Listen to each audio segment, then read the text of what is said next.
అందరికీ శనార్థులు. నేను మీ సర్నక్క.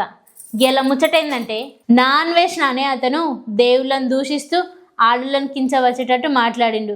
గది జరిగి ఏళ్ళకి మస్తు దినాలు అవుతుంది. అయినా కానీ ఆయన మీద ఇంకా ఏ రియాక్షన్ లేదు, ఏ కేసు లేదు, అరెస్ట్ చేసింది లేదు.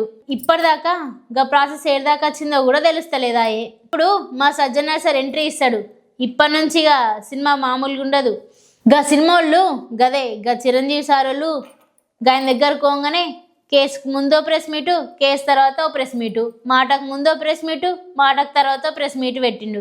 ఇక ఇప్పుడైతే తెలంగాణ ప్రజలందరూ గాని మీద గరం గరం ఉన్నారు. ఆడ పడితే ఆడ, ఏ పోలీస్ స్టేషన్లో పడితే ఆ పోలీస్ స్టేషన్లో కేసులు నమోదవుతూనే ఉన్నాయి గా నా అన్వేషణ అనే అతని మీద.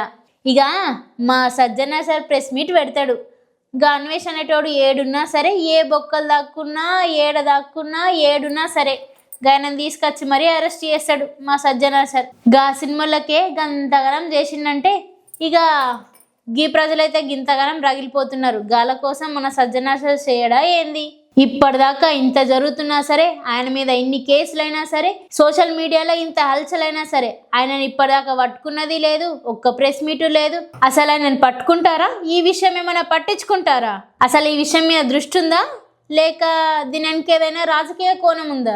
అయినా నాన్ వేష్ అనే అతను తెలిసి మాట్లాడిండా లేక బలిసి మాట్లాడిండా?